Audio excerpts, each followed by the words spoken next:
just look at the annual report. The S1 report is like back from 1998. So usually what happens is like, well, at least all the companies that I've researched, the S1 report has like updated. So they're S1A, so like an amendment, and it just kind of updates from there. But what Take-Two Interactive does is like an annual report, and it kind of lays out the same thing that a prospectus would do or an S1 report is. So we're just going to look over the annual report. At least you guys know I'm live and that I'm looking at this all for the first time. So what we're going to do is we're going to move into, I just looked at their investor relations. So for people that are also new into investing, if you can't find it on sec.gov, which everything is filed on sec.gov, but it's not like the best user interface. As you can see, like it's just a very rough type of user base. So what I did was I just went into the investor relations, and it seemed a lot easier to find and navigate through that. So every single company that's publicly traded usually has an investor relations. And so if you go onto Google and you go into Take-Two Interactive or investor relations, usually it's like right there at the top. So that's what I was doing. And so we're going to get into the 2021 annual report. And this is very similar to what a prospectus would look like. So it just goes all the way from the top and kind of gives you a overall look at the company. And I like looking at this before, like I look at the stock price, even though for this specific scenario, I've been looking at Take-Two Interactive for a while, but never really wanted to jump in just yet, just because I felt like the valuation was super high and I didn't really know when Grand Theft Auto was coming out. And so there were just a lot of things that I wanted to look at before I jumped in. But the price is kind of looking at where I'm at. And I just want to kind of dive a little bit more into more detail and find out the risk factor. So for people that don't really know about Take-Two Interactive, their business model is video games and interactive entertainment. And they own very like popular franchises such as Grand Theft Auto is their main one. Red Dead Redemption is another one. 2K is a huge one for them, like Borderlands, a whole bunch of specific IPs that they have. And I don't think they're very present in mobile. They bought a whole bunch of mobile companies. I think they bought two. I forget what their names are. But they are, I think, out of the three main companies like EA, Activision, and Take-Two Interactive, they're like the best in terms of perceived like public like love, because Activision has a super big heat right now because they're in the media because they don't treat their people right. EA has been in the media for like gambling, pretty much teaching kids how to gamble. And so Take-Two Interactive is kind of like the only company that is kind of this beaming light, but we'll see. There's always a lot of things behind the scenes that we don't get to see at. So what I kind of wanted to go over right now is the risk factors. And so on the left of how I'm navigating where I'm jumping to is first is the overall business. I have a pretty good understanding of what the business is, so I'm not going to read that, but I am going to go into the risk factors because I don't really know. I don't really know the risk factors when it comes to Take-Two, and I just want to kind of open my eyes. And so their risk factors might be very similar to Sony's, but we'll see. Like COVID-19 has really been like a tailwind for them because everybody's staying at home and they've been doing really well. And so it might be better for them with Delta. I'm not too sure. Video games, what we have seen in like video game industry is that the COVID-19 has like pushed people towards video games and then kind of kept them there. They're still going to go out and do stuff, and they might not have as big of a revenues as 2020, but the total addressable market overall was growing at a pretty rapid rate, but COVID-19 made it just kind of shrunk the timeline for the amount of users that they were expecting. So that means that revenues are going to be coming faster, which means that they get to monetize their audience. And I think one of the things about the total addressable market is that it's kind of an exponential graph. Is like once you have like gamers, it's a very strong community and it's just very addictive. So it's hard to let go. So here is the results of operations being materially adversely impacted by coronavirus pandemic. I'm not going to read that one because there's just a lot of things that could be a factor. So one of the biggest factors for Take-Two Interactive is that because of COVID-19, everyone has to be sheltered or like they can work from home. So that means that products that they're working on, especially Grand Theft Auto, might be getting pushed back a few years. And so we'll kind of go over that. I'm going to skim through this real quick and see what we have, and I'll highlight what I can.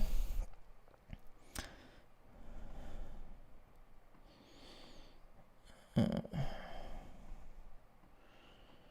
the heck is...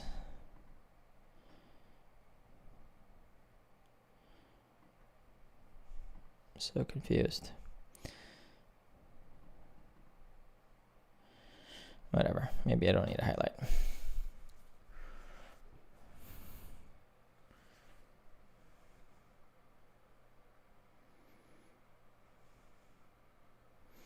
Just mitigate security breaches or cyber systems and networks is a huge thing.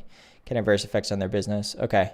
So that's something to note. Like if somebody is going to possibly hack their business or cyber, it's really bothering me that this highlighter is not working.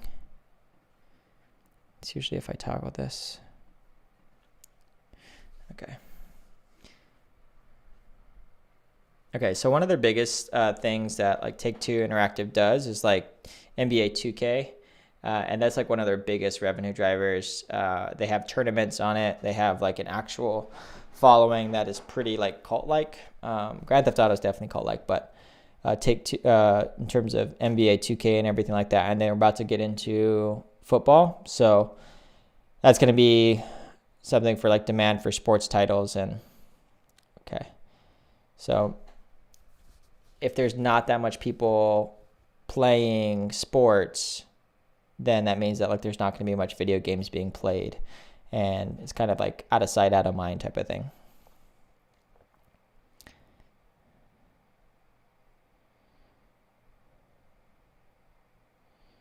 Yeah, but they're saying that, you know, they've seen an increased demand for our products due to stay-at-home orders, and that might be happening. That might be coming up again for Delta, so could get another tailwind. So they are dependent on the future success of our Grand Theft Auto products, and we just continue to publish hit titles or sequels to such hit titles in order to complete successfully. So they're saying is that they might be too reliant on Grand Theft Auto, and I think Take-Two Interactive's like plan moving forward is to have like 100-something titles, new IPs or something by 2025. It's a very ambitious goal. But look at this, man. So Grand Theft Auto and certain other titles such as Red Dead Redemption, NBA 2K are hit products and have historically accounted for a substantial portion of our revenue. Yeah, Grand Theft Auto alone pretty much contributed to 30% of our net revenue for the fiscal year of ended March 31st, 2021. So what they're saying is that if Grand Theft Auto doesn't become a beloved franchise anymore, let's say that just people get too tired of it, then there goes like 30% of their revenue. At least not 30%, like, you know, cut that in half. You can see like games like World of Warcraft can have like these millions of users and then just get cut in half or even more than half in a couple years after. To be honest, I don't really see that for Grand Theft Auto, but we will see. I just don't see it. Everybody's looking forward to Grand Theft Auto, and they're good enough that they space it out enough that people anticipate it and they just play it like crazy. Okay. Man, I want to kind of download this so I can highlight it. Sorry, it's just mostly for me, for future. All right, now we're cooking with oil, baby. Easy, Adobe. Okay, going down the risk factors again. Okay, where's that? This is a big thing for me, cyber risk, but that's honestly, a cyber risk is for everything. So dependent on future success of Grand Theft Auto products, I don't know, man. I think that they're fine, at least for the next like 5-10 years. They're fine. Yeah, Grand Theft Auto is going to be a huge hit, and I'm not really worried about that. The interactive internet software is highly competitive. Yes, that is extremely true. The one thing about too is like gamers are just like not very like, they are loyal to like Microsoft and Sony, but like they're not very loyal to when it comes to like video games. I don't think, personally. If you're a video game guy, please tell me otherwise. It's not like, there are some people that like buy Call of Duty every single year, but I don't know if there's like loyalty there. Like if a better game comes out, they're gonna play that game, and so it's always this type of like one-upping or making something better, and it's so easy to copy. So like the battle royale games, like PUBG is like a thing of the past now, because PUBG with Apex Legends and Fortnite and Call of Duty, and now Electronic Arts with Battlefield. It's just going to be all of these things that people just copy each other, and it's completely fine to do. So, yeah.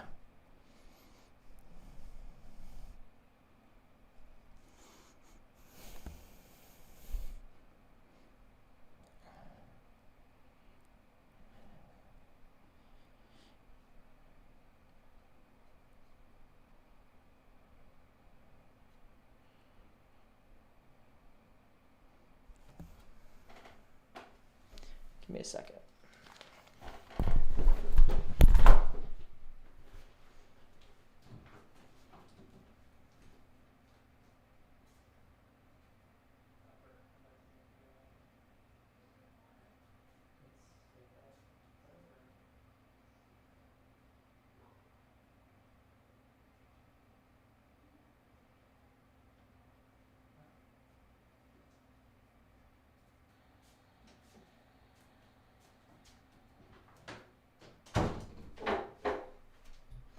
So sorry.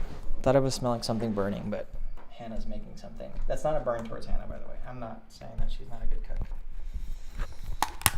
She was just cleaning dishes, and so she like boils water in the pans, which makes it smell like smoke. Okay. All right. So number stuff. Currently developing online games.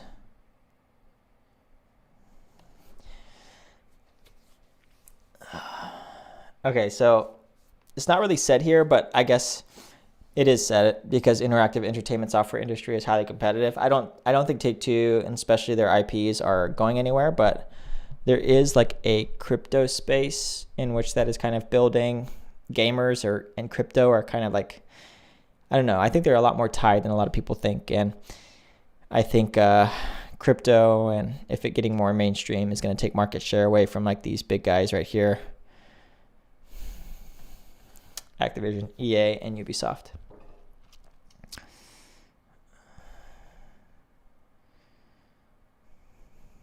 Makes sense. They're just saying that they're competing with entertainment and leisure activities. So like people actually going out and doing stuff. So,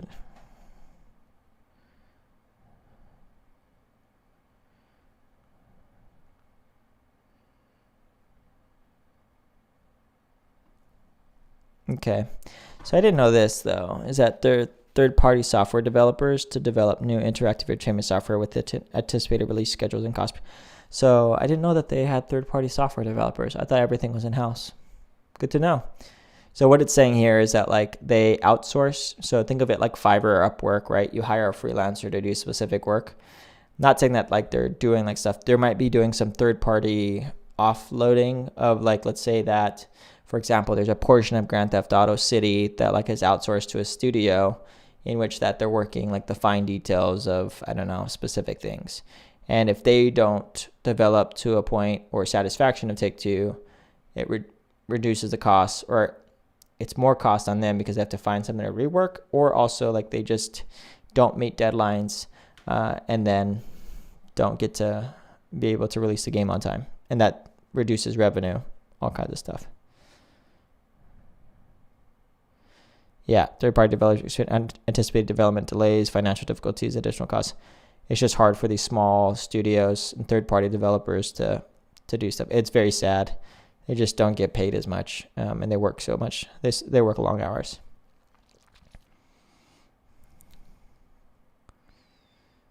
Yeah, cloud-based gaming streaming, that's a huge thing.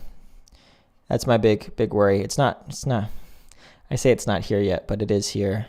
There might be some issues with Amazon and Google coming up and just scooping up cloud-based gaming streaming.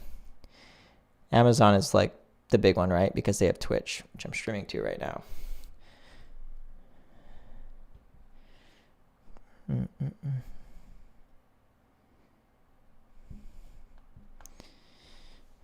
Okay.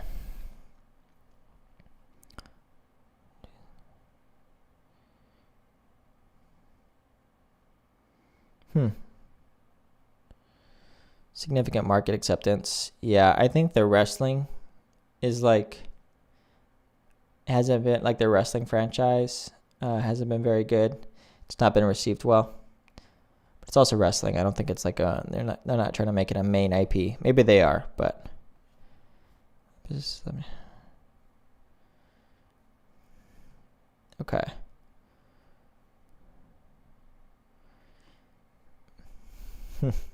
Yeah, man, it's always the platforms. So like when it comes to like investing in businesses, you always want to invest in businesses that have platforms, and platforms in which that people build like their specific things, right? Like I'm invested in Roblox, and so the reason why I like Roblox, and you might say, well, it's a kid's game or whatever. By the way, those kids freaking are addicted to that game, and also they use their parents' cash, which is unlimited compared to a broke 23-year-old wanting to play Grand Theft Auto. So keep that in mind. Second of all is like Roblox is like a platform in which that people build games, and it's on that platform and lives on that platform. Like another platform is Apple, right? They have the iOS systems in which that they build apps and everybody else builds apps. And so Apple takes 30% of revenue from those app developers. So every single in-game purchase. And that's why they're getting into a fight with Epic, who is, amazing gaming company. So right now, Take-Two is saying is like, you know what? A lot of our success is reliant on those platforms. So yeah, so it says here Sony's PS4, PS5, Xbox One, Xbox Series X and S comprises 70% of their net revenue.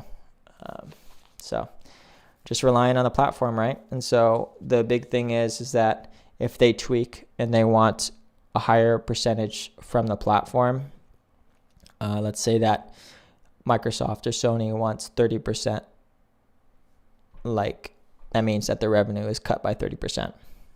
Just a thought.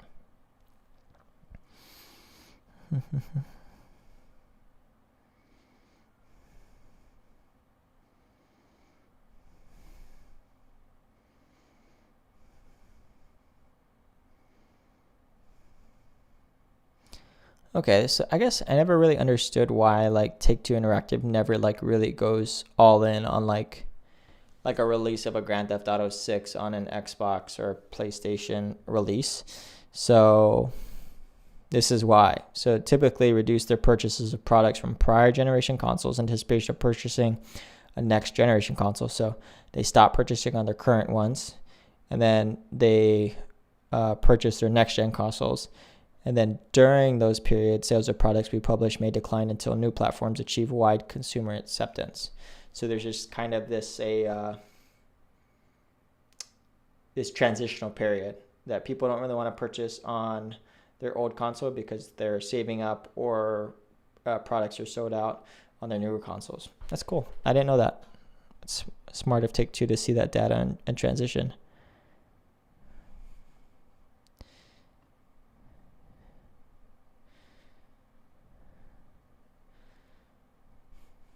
Yeah, they're just saying is that like during this transitional period, they have to kind of play this fine line of developing and maintaining the prior generation, which they kind of are, and then sell at premium prices and work on product for the next generational platform, which Grand Theft Auto is most likely going to be an exclusive to next gen.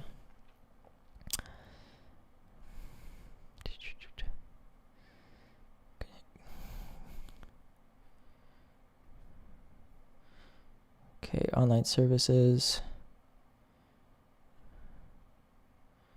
connectivity issues.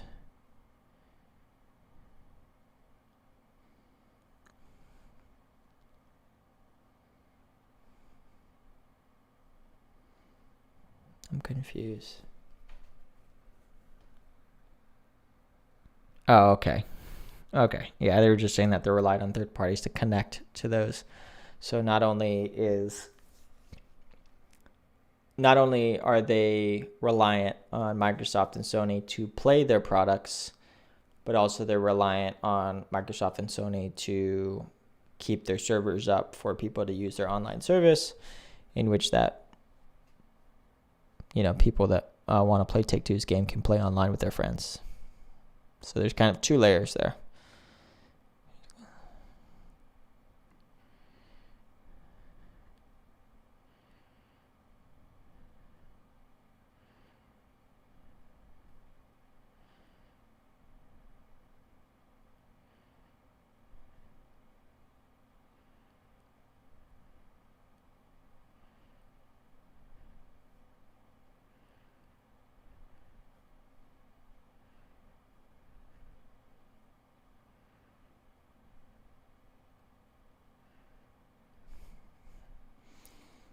Okay.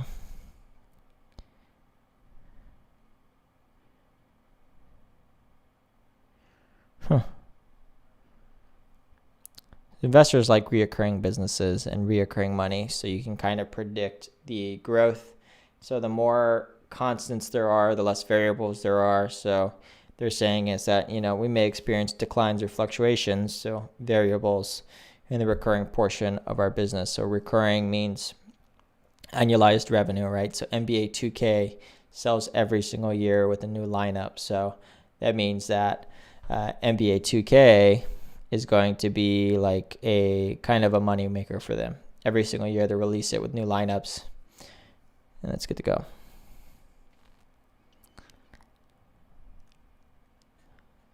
I still don't know why like video games aren't just like subscription based. So like, you subscribe to Take-Two and you, for like $30 a month, you get all of their games. You cancel it, you don't get it. I don't know. I feel like there's a business for that, but maybe not. Learn complex information technology. Rely on complex information.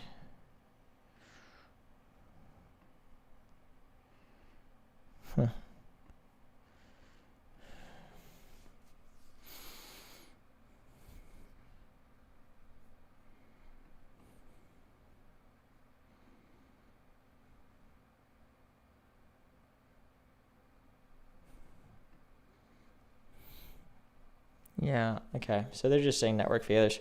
So everything like also in the video game industry, like a lot of like people get hacked, their accounts get hacked, their credit card information gets hacked. And so like Take-Two is just saying that like, we're also liable for like that too, right? So and we'll look at the finances and what they have on cash on hand to kind of weather storms later on or acquisitions. We'll see.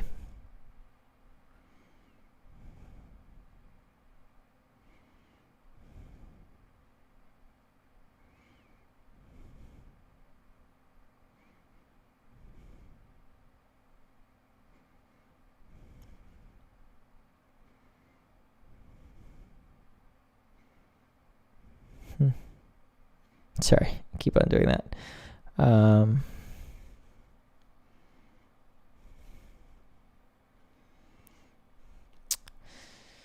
So they're also saying like hacks of.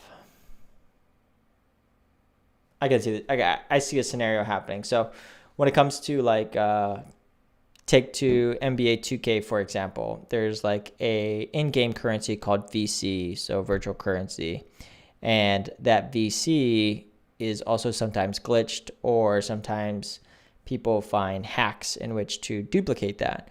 Well, one of their main revenues for that specific product is people buying VC with really real money. It's like cryptocurrency in a way. So like you take like $200, you pay it to Take-Two Interactive, and you get this virtual currency to purchase like, I don't know, new like outfits for your character. People are probably like shrugging their shoulders like, why do people do that? It's just status, social status. Why do you have that specific couch in your living room when, you're usually only like 5 people see it? It's kind of like that.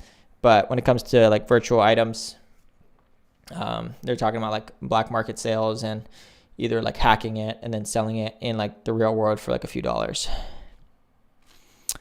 That's definitely a risk.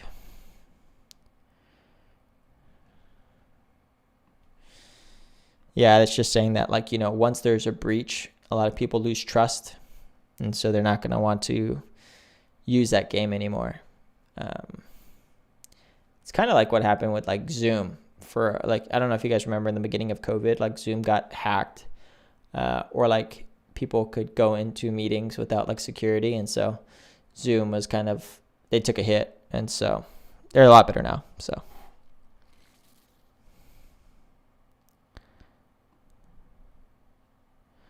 Source code. So source code stands for like, not stands for, but is like the kind of the building blocks of like what they're like ones and zeros of like what actually makes up NBA 2K, Borderlands, and all that kind of stuff.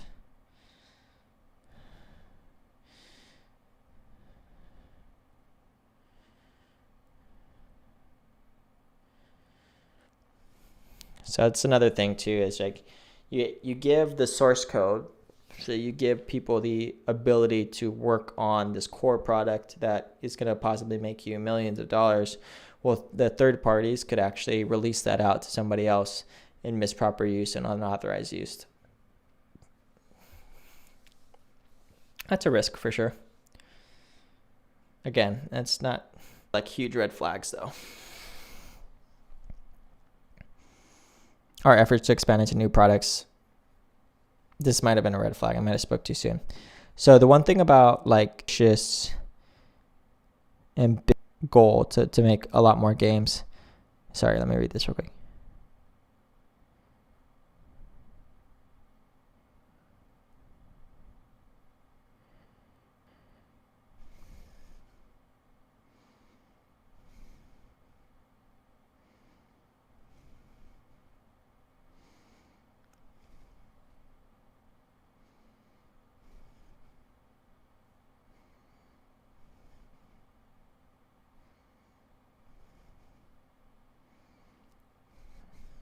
Okay. Yeah. It's just to kind of summarize that section is that they're saying that they've been really trying to invest into like emerging markets and opportunities like mobile platforms, tablets, smartphones, online platforms, including social networks. But at the same time too is like that might not do as well. And then also like some games are not really monetized well. So they're saying here that Grand Theft Auto, NBA 2K, as well as like some of their mobile product offerings have a very incentive to purchase something with their real money as they play. But there are some games in Take-Two Interactive that it's purely just for play, which, you know, a lot of video gamers out there and like are like, you know, why can't it just be about the games? I have this kind of love-hate relationship with gamers because I would still consider myself a gamer even though I don't play that much. But like, as a gamer, all you really want is like pure enjoyment and play. And you think that giving $60 is enough. Being a business guy now, I see like what's behind that $60 and like there's just a lot of work. And it only being $60, I think also results to like all of these people like crunching and doing all this stuff. And yes, there's greed at the top levels. I'm not going to get into it. I'm done talking about. I don't want to get on my soapbox there. Okay.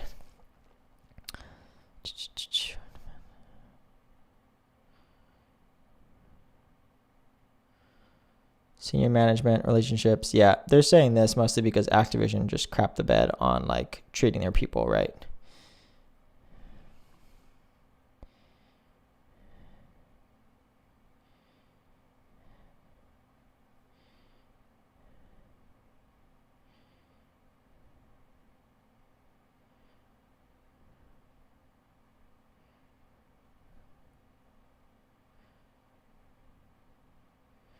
Quarterly and annual operating results are depending on. Yeah, you already said that. Okay. Yeah, this is explaining to short term, like there's a lot of like hedge fund people, Robinhood, like people that just like want to buy and sell stocks really quickly. It's just trading.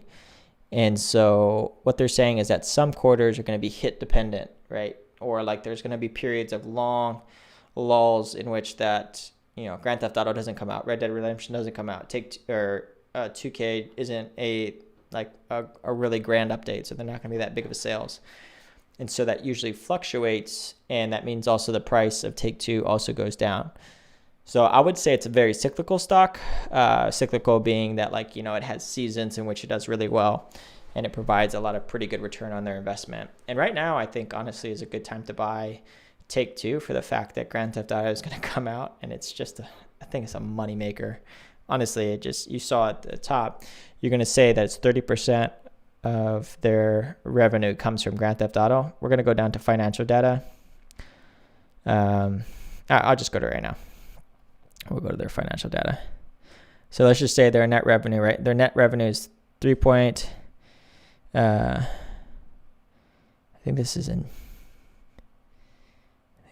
million. Is this a millions?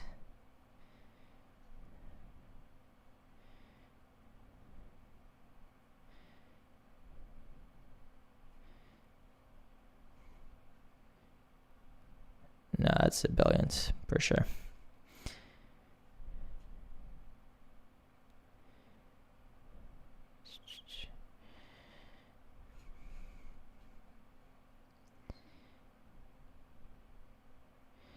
Yeah, here we go. Titles.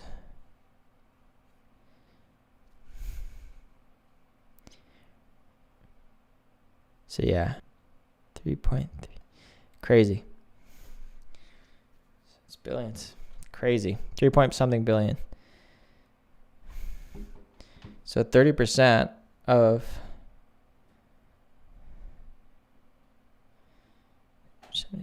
772. $1 billion.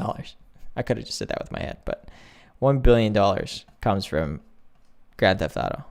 Crazy. Crazy to think that.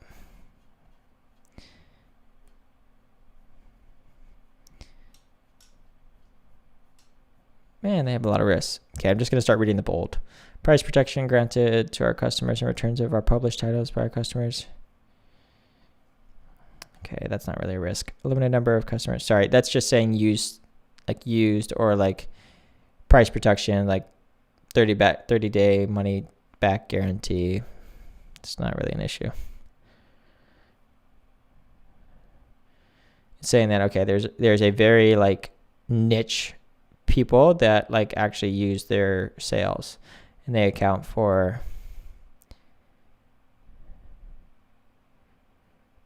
sales to their largest 5 customer base was only 78. It's 78%, which is a lot. So any loss of those customer base, those cores are really bad. I got about 15 minutes more in me. Increased competition for limiting shelf space, promotional support. I don't think this is an issue. It is. Sorry. Increased competition for limited shelf space and promotional support from retailers. Okay, I say from retailers. I don't really care about retailers, but I do care about like online sales. So online retailers like Amazon, and then also retailers on like Steam, the specific Xbox, Sony, PlayStation stores. They need a very good spot in terms of putting that shelf space is all that matters personally moving forward. So I don't really care about that.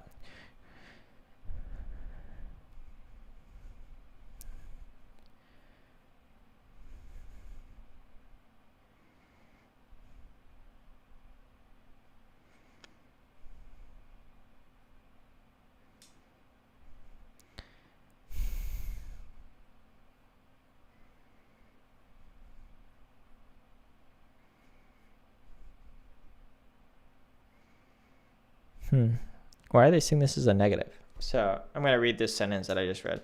So the increased importance of digital content delivery in our industry, including through subscription-based access to a portfolio of interactive content, like Xbox Game Pass, increases our potential competition, as the minimum capital needed to produce and publish a digital delivered game is significantly less than needed to produce and publish one that is delivered through retail distribution. The shift also requires us to dedicate capital to developing and implementing alternative market strategies, which may not be successful. If either occurs, we may be unable to effectively market and distribute our products, which could materially adversely affect our business. Just don't feel.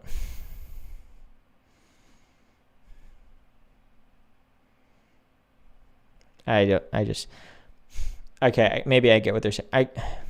I don't really. So I think one thing that they're saying is that like moving from digital sales or moving from like retail sales, like where they actually, it's very hard to bring that to market.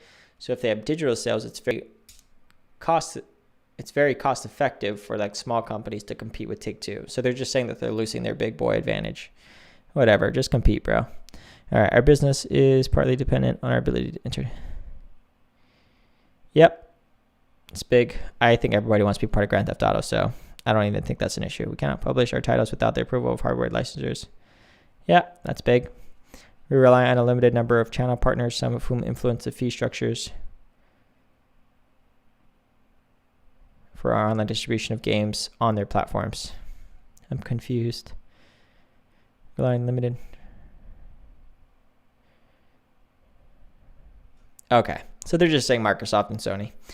So they're just saying those platforms reserve the right to be able to increase or decrease their specific fees in which that they have for in-game currency. So let's say that, keep on saying Take-Two, 2K, like their VC, right? It costs $5 for 500 VC, $5.99. Let's say that there's a fee of 10%, and then so they'll take 10% off of that $6.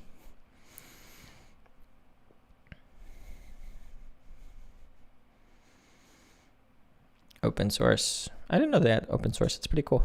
Oh, they have Kerbal Space Program too. I forgot about that. Kerbal Space Program's sick. I need to actually get into Kerbal Space Program. That's really fun. It's like physics and stuff. Definitely going to teach Jackson on that. Okay. All right. Yeah, internet bandwidth. Yep.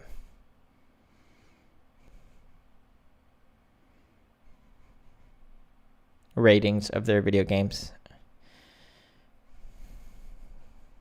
Don't really, sadly.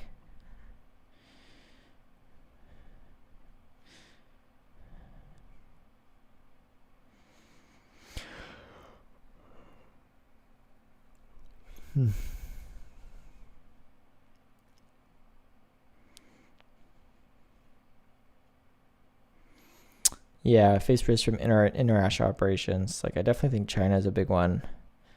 Presence, grow our businesses. Foreign laws. Okay, foreign laws and regulations may increase cost of doing business. Okay, yeah, that's a big thing.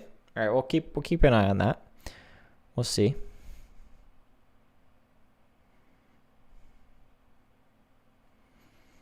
That is too much for my brain to handle right now. So this is kind of talking about the European Union. The UK left the European Union. So subsequently, the UK and the EU struck a bilateral trade and cooperation deal governing the future relationship with the UK. It's just too much for me right now.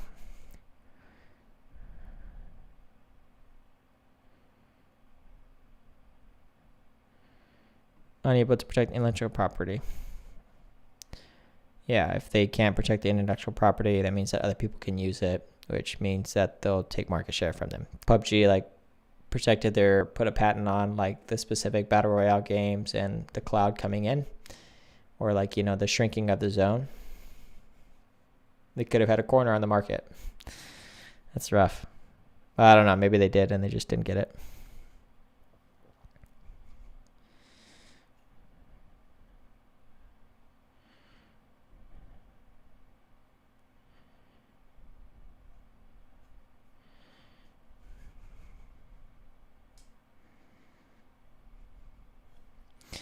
Yeah, this is a big one.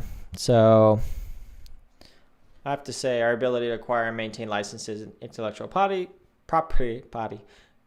especially for sports titles, affects our revenue and profitability.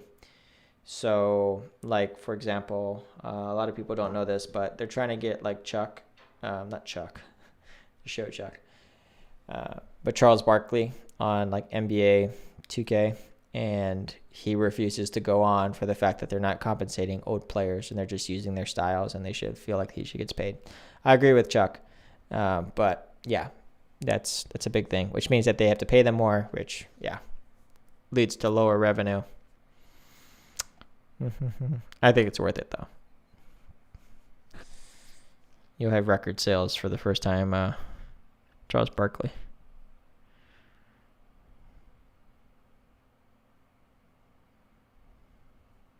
All right, guys, I think I'm losing it here. So I need to be done. I'll go to my OBS. But yeah, I need to be done because I am already tired. And I'm going to go over Take-Two some more as I just go on through the week. And so I'll kind of just come on live and just kind of talk about my thoughts and my thought process on it. To be able to really understand the specific product, see what they have. The risk factors, nothing has jumped out to me. They're just kind of covering all their bases. And SEC, they have to do that right to protect the investor, to kind of just label all of the specific ones. But for me, their IPs are too strong. And 30% of the revenue comes from Grand Theft Auto, but that's for a reason.